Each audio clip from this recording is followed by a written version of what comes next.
You're listening to the Empowered Divorce Podcast, where you practice being the chooser in your life again, one day at a time. Thanks for joining me.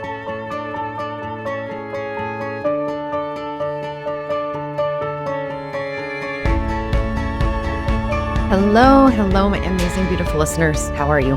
Thank you for joining me today. As always, I appreciate you taking the time to tune in and taking the time to share this podcast, leaving reviews, following all the things. I really appreciate it. It helps continue to make this a free resource. So if you haven't taken the time to hit follow, like, leave a review, please do so. It would be much appreciated.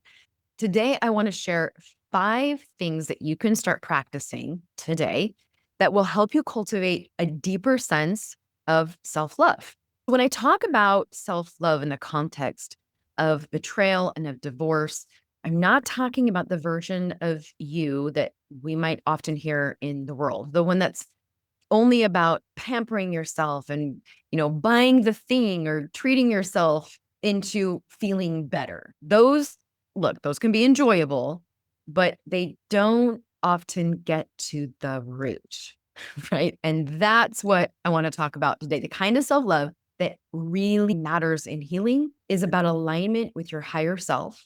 It's the self-love that says, I will live in integrity with my values, even when it costs me comfort or approval.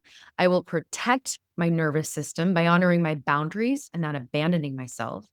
I will nurture connections and spaces that help me heal instead of tolerating ones that keep me small. Real self-love is I will care for my body, my mind, my spirit, because I know that my vitality is sacred, not optional. Real self-love is I will celebrate my progress and show compassion for my missteps, even because love can't grow where shame lives and rules. This is the kind of self-love that is secure, not anxious or avoidant. It's not about proving that you're lovable by being chosen or by fixing everything or everyone. And it's not even about shutting down your needs and making yourself just easier to be around, right? Super easy, easy breezy, lemon squeezy. That is not real self-love. Secure self-love says, I can be connected without losing myself. I can be whole even when others don't validate me. I can honor myself even when I'm still healing. And here's the most important part. This kind of self-love that I'm talking about today is not a feeling. It's a practice. It's the way that you show up for yourself over and over until your body, heart, mind, spirit learn that you can be trusted. That all of these parts of you that might be doubting everything I'm saying right now can really be trusted.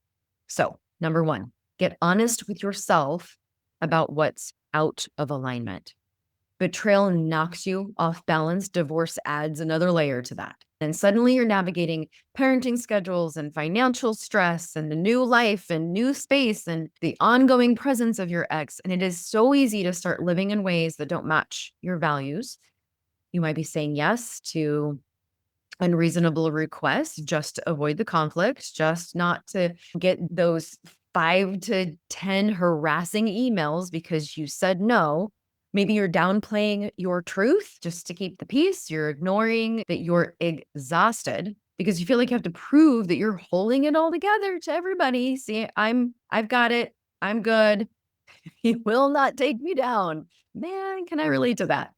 So what happens, I'm going to bring a little bit of attachment into this because where I think we can get a little confused in self-love. So if we're identifying more with like an anxious attachment style, after divorce, it might look like over-functioning in co-parenting, bending over backwards to be flexible so that your ex, again, doesn't get mad.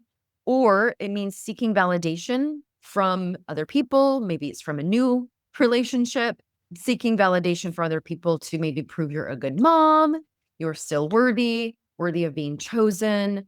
Anytime we are showing up in a way to get that approval, get that sense of love and value from outside in, that's not alignment, that's survival. Maybe if you relate to more avoidant behaviors. So that might look like cutting off needs entirely. I don't need anything. So I'm not going to ask for help. I don't ask anybody for help. Maybe you don't share your struggles with anybody. You don't ask for help. You don't share your struggles. You're good. You're strong. You're independent. And you tell yourself you don't need anybody. That feels protective, but keeps you disconnected from yourself. That is not actually self-love. I see sometimes we get a little bit confused with that. Real secure love that I'm talking about is honoring your needs without fear. You're not afraid to speak up and say, here's what I need in this relationship. Here's what I need help with. You can connect with other people. You can be vulnerable, open yourself up because we're not afraid of being rejected or abandoned. And that's how you hold on to yourself. You can show up in honesty without self-betraying. That's real self-love. Maybe you switch weekends with your ex, even though it means you have to rearrange everything and you're not going to get the rest that you need, or you're not going to accomplish the things that you wanted to accomplish because you're afraid that your ex is going to call you difficult.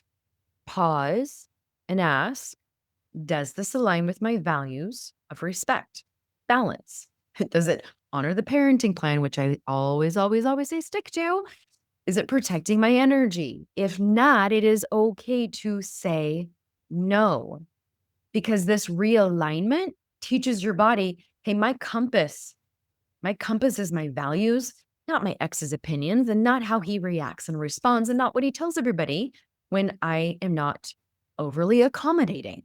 I see it so much how we can, we spend all this money and go through this hellacious experience of divorce, but we're still responding as we did in that previous unhealthy relationship. And please, no judgment here. I am not judging. I absolutely did this, which is why I can speak to it, because I know it's scary. It's hard. We got to rewire that nervous system. And when we lean into this, getting honest with ourselves about what's out of alignment is how we rewire the nervous system. Rewrites the blueprint, rewire the nervous system. Number 2, set and honor your boundaries to protect your well-being. Living through divorce after betrayal leaves your nervous system very raw, very dysregulated. Many of you have gone years, decades, feeling very unsafe, teaching your body to confuse what's familiar with what's safe. So after divorce, safety can look like over-explaining to your ex, monitoring his behavior, avoiding conflict just to stay silent. In the moment, it feels very protective, but they drain you. They reinforce the message that you don't matter. Your needs, your opinions, your decree that you paid a lot of money for doesn't matter. Answering those text messages that really don't legally need to be answered, explaining yourself, correcting false accusations is exhausting.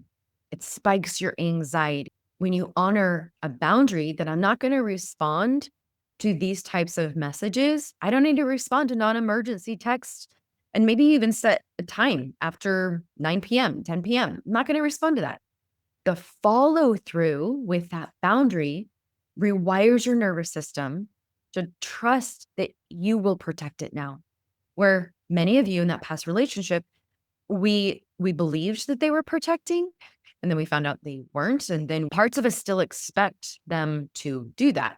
I see a lot of my clients stuck in shock, which is really staying out of reality. Like when their ex continues to, let's say, badmouth or tell lies, there's this audacity type of response, like, oh my gosh, I can't believe he did that. Oh my gosh, I can't believe he did that. When he violates the parenting plan over and over, yet we still have an autonomic nervous system response that's like shocked, like, oh my gosh, I can't believe he did that. Oh my gosh, can you believe he did that? Over and over. When he's continuing to do that over and over, it's because deep down, we're expecting something different from that person. So being honest with ourselves, then stop expecting that this person is going to honor you, respect your boundaries, and protect you. You have to protect you. That's why many of you, your boundaries post-divorce are no longer communicated with the person. They really are self boundaries. It's here's how I'm going to respond. Here's how I'm not going to respond. Here's how I am going to protect my energy when I show up with this person. Here's what I'm willing to talk about. Here's what I'm not willing to talk about. Here's what I'm willing to explain. Here's what I'm not willing to explain. And look, a lot of this is already decided in the decree for you. I know sometimes we are afraid, well, if I don't explain this or if I don't do that, then what if, again, it comes back to bite me because we're protecting from their response towards us. They can have whatever response they want. You need to start shifting the protection more about how you receive it because a lot of you are still receiving their response. You don't have to. A lot of us are still believing the things that they say in their response. Like you're unreasonable, you're alienating, you're harming, you don't have to believe any of it. But so many of us do still after all this time. That's how you start protecting yourself so that you can start holding on to your truth, to your love, to the way that you show up. Then you can start actually loving the way that you show up, despite how they think and feel about it. Remember, boundaries are not about punishing your ex. They might say that it is. They might think that that's what you're doing. They're about protecting you. They're sending a very powerful message to your body, not to them. We're done trying to send a message to them. It's about sending a message to your body. Hey, you're safe with me. Your needs, our needs matter. Our energy matters and we protect it. Okay. Number 3 is paying close attention to who and what brings out the worst in you. We're really looking here to funnel your time into what really brings out those best parts of you, the parts that are aligned, the parts that align with your values, the parts that align with your growth, the parts that align with your boundaries. And so again, divorce is going to oftentimes expose you to all of these triggering spaces, mediation, trials, like parents exchange drop-offs with your exes, even family gatherings, church congregations, right? Gatherings and events and places and with people that maybe don't understand your story and don't understand life-saving divorce, don't understand abuse, don't understand covert abuse. Those old patterns resurface very quickly. You might leave those different groups of people or environments, gatherings, feeling very heavy, very reactive, even shame, like you lost your footing, you lost your ground. You might feel like you were making some progress, and then you leave a family gathering and you feel like you're right back where you started, or you feel like that old part of you just came back to life. We want to be aware of what those situations, circumstances, groups of people or people are. And recognizing these spaces helps you make the choice. Do I need to limit my time here? Do I need extra support here before or after? Is this an event? Is this a group? Is this a situation, a circumstance that I need to be at? For example, I had a client years ago that felt this way during parent-teacher conferences. She felt like, because the ex insisted on going. And so they would go to these parent-teacher conferences. She noticed that every time she left these parent-teacher conferences, she had stayed silent. The teacher is sharing all this information about her kid. And she's like, look, I know my kid. And I know the things that this teacher's sharing. Like, I have insight. I want to share some things, but I feel like I limit myself. I feel like I go back into that role of, don't be a problem. Don't talk too much. Don't share. Just keep it light, keep it breezy, get out of there quick. And she realized that what she was doing was absorbing all of those old messages, those old patterns, especially with her ex, in that parent-teacher conference. And she's like, I felt like I didn't advocate for myself or my kid. After, I don't know, third or fourth time this happened, she brought it to coaching and we were working through it. And she was able to come up with a different solution, be a little more creative. She decided that she would make the request to schedule a separate conference where she didn't show up with her husband. Sometimes that was online to make it a little bit easier for the teacher or for her, but she wasn't going to go with her ex to those parent-teacher conferences anymore. This allowed her to show up as her best self, as a mom representing her child, advocating for her child in the best possible way. That's just one example of how we can pay more attention to who and what brings out the worst or best in us, and then advocating, shifting, and being creative in how we spend our time with who and where. Maybe it's hours stalking your ex's social media, replaying arguments in your head, wondering why you then feel drained. This is another example of being aware of who and what brings out the best. If social media does not leave you feeling a higher level of energy, uplifted, if it doesn't leave you feeling better about yourself, truly in that secure way that I was talking about, then it's draining you, it's pulling from you. And how is that supporting your ability to cultivate more self-esteem, self-worth, and self-love? Then we need to shift. We need to realign and create some boundaries. Start investing in spaces where you do feel seen, grounded, respected, supported, where it leaves you feeling more like you, the real, lovable you. Self-love requires you to protect not just your alone time, but also how you are with other people in other spaces. Every choice to funnel your energy into safe, honoring spaces will strengthen that version of you that is healing and that is becoming, and that helps cultivate your sense of self-worth, value, lovability, and enoughness. You will start to love yourself when you love how you show up in these spaces. Number 4, ruthlessly prioritize your well-being and vitality. This is self-care. Going through betrayal, abuse, divorce, you carry the weight of doing it all. Many of you have been doing it all for quite some time, and oftentimes wearing that with a badge of honor. So we need to shift here what real self-care looks like. Maybe you tell yourself, I don't have time for me, or the kids need me. They're really struggling right now. And so I need to abandon what I need and really give everything to them.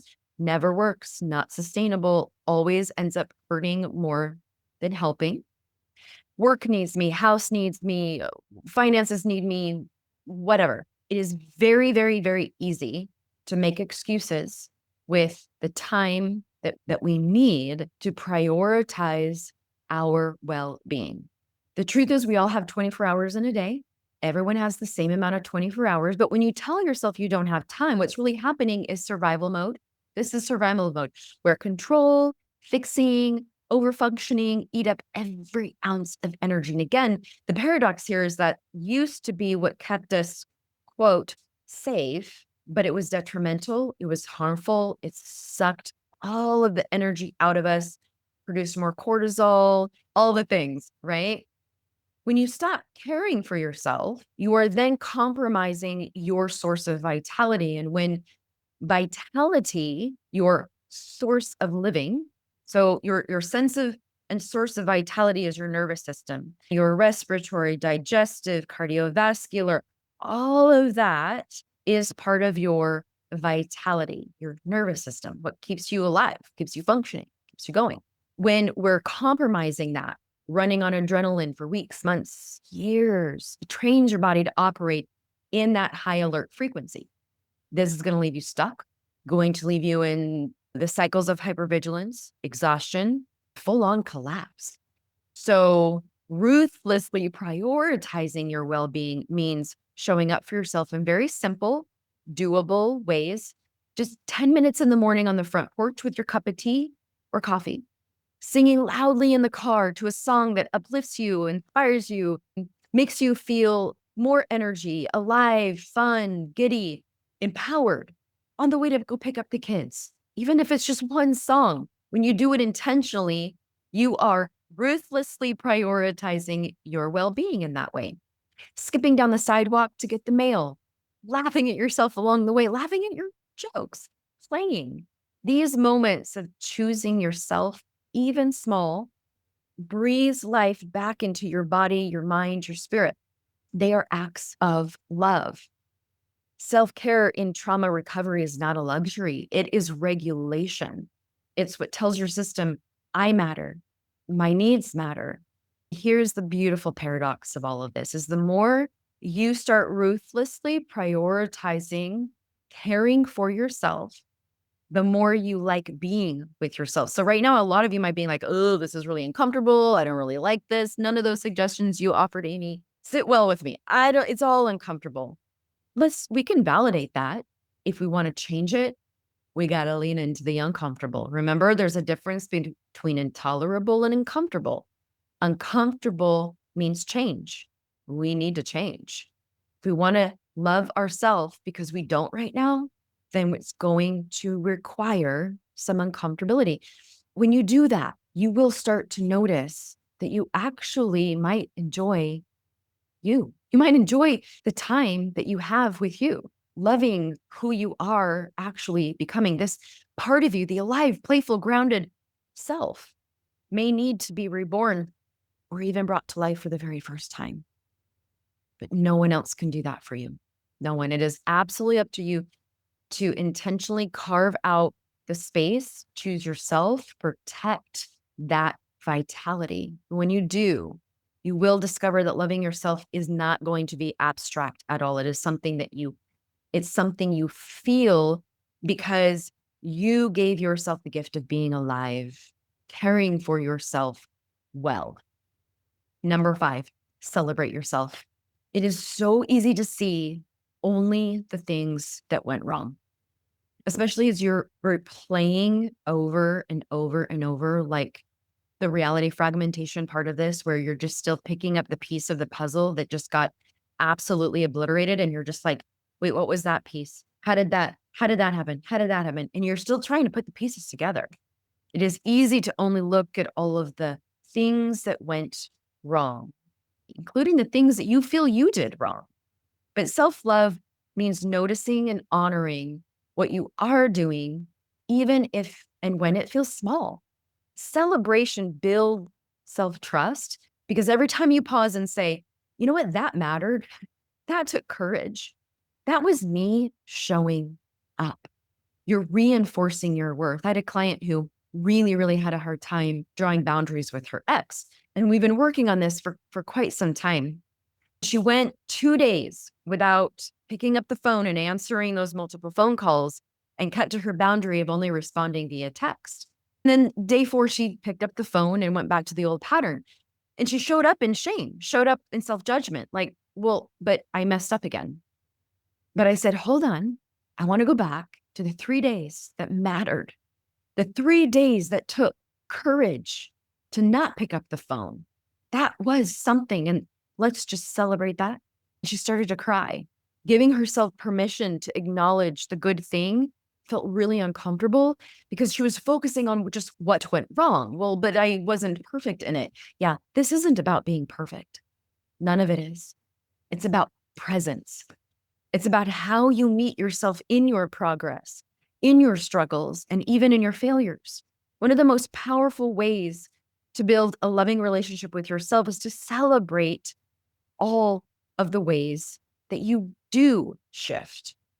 Not just the big milestones, but the everyday wins and the quiet, often quiet, unseen acts of courage.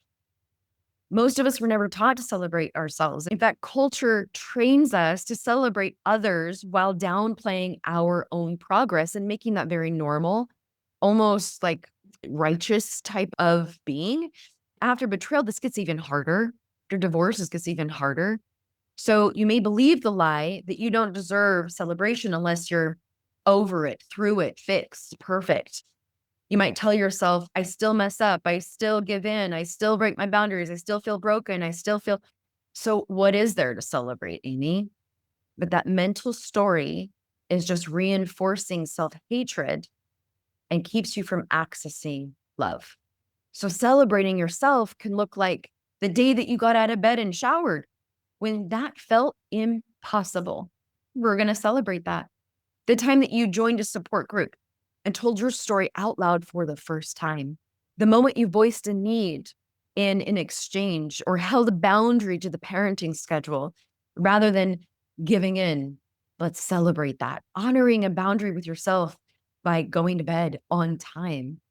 Let's celebrate that. choosing to rest instead of overfunctioning.